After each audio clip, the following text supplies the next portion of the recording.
Bonjour, aujourd'hui on va s'attaquer à un mécanisme juridique français qui est super important mais souvent mal compris, la sauvegarde judiciaire. Il faut tout de suite enlever une idée de la tête, ce n'est pas du tout un aveu d'échec. Au contraire, c'est un outil stratégique vraiment puissant pour les entreprises qui voient les difficultés arriver. Allez, on plonge dans le sujet.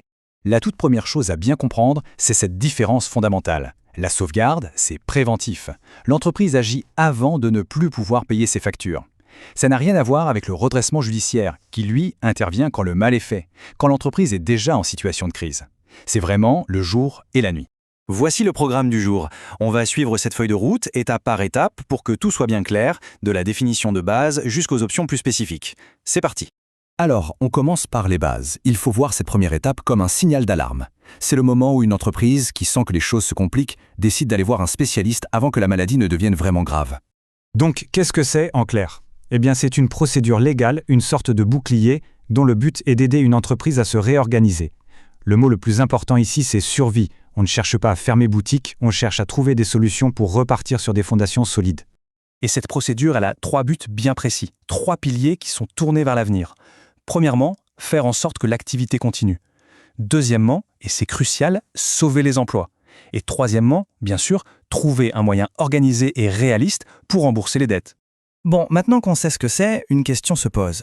Qui peut en bénéficier ? Parce que, évidemment, il y a des conditions à remplir. On n'entre pas comme ça.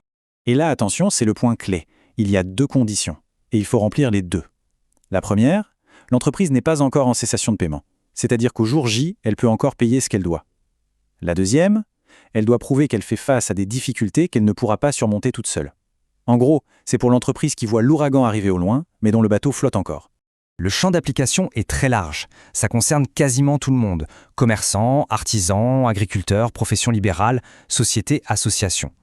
Mais l'info la plus importante, c'est que seul le dirigeant de l'entreprise peut en faire la demande. Pas un créancier, pas un salarié. Le dirigeant et personne d'autre. Ça montre bien que c'est une démarche volontaire. Une fois que la procédure est lancée, le dirigeant n'est pas abandonné à son sort, bien au contraire. Le tribunal nomme toute une équipe de professionnels pour l'encadrer et superviser le processus. Chacun a un rôle bien précis, c'est un vrai travail d'équipe. Le juge-commissaire, c'est un peu le chef d'orchestre, il s'assure que tout se passe bien. Le mandataire judiciaire, lui, est là pour représenter et défendre les intérêts des créanciers.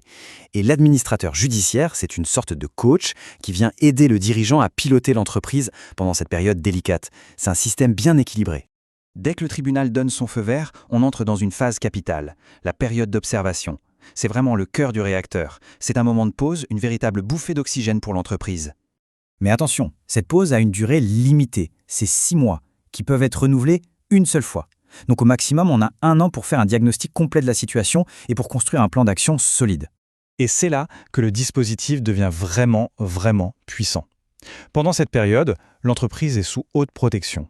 Le point le plus spectaculaire, c'est le gel de toutes les dettes qui datent d'avant l'ouverture de la procédure. Ça veut dire que les créanciers ne peuvent plus réclamer leur argent. C'est un changement radical qui donne enfin de l'air à l'entreprise pour se concentrer sur l'essentiel. Et pourquoi c'est si important ? Eh bien c'est simple. Ça donne du temps, un espace vital pour se poser, analyser ce qui n'a pas marché et construire une nouvelle stratégie. Le tout sans avoir la pression constante des créanciers et la menace de poursuites judiciaires. Bien sûr, toute cette période d'observation et de protection, ce n'est pas une fin en soi. Tout ce travail doit aboutir à quelque chose de très concret, un plan pour l'avenir. Et ce quelque chose, c'est le fameux plan de sauvegarde. Si à la fin de l'observation, le tribunal estime que l'entreprise a de vraies chances de s'en sortir, il valide ce plan. C'est un document officiel, une sorte de contrat, qui dit précisément comment l'entreprise va se réorganiser et surtout comment et sur combien de temps elle va rembourser ses dettes. Et on ne parle pas d'une solution rapide, ce plan s'inscrit dans la durée. Le remboursement des dettes peut être étalé sur une période allant jusqu'à 10 ans. Ça montre bien qu'on est sur une logique de redressement durable, pas sur un coup de poker à court terme. Pour finir, il faut savoir qu'il existe une version express de cette procédure. Elle est pensée pour les entreprises qui ont déjà bien préparé le terrain en amont. Là, la comparaison est éclairante. La version accélérée, c'est une fusée. Pourquoi ? Parce qu'elle s'appuie sur des négociations qui ont déjà eu lieu avec les principaux créanciers.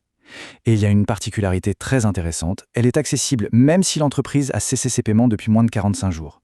C'est un outil de crise très ciblé et ultra rapide. Pour conclure, on voit bien que la sauvegarde judiciaire est un outil extrêmement puissant. C'est une vraie chance offerte aux entreprises qui savent anticiper. Mais ça laisse une question en suspens. Est-ce une bouée de sauvetage vraiment accessible à toutes les entreprises qui en auraient besoin, ou est-ce que sa complexité juridique en fait un labyrinthe qui peut décourager? La question mérite d'être posée.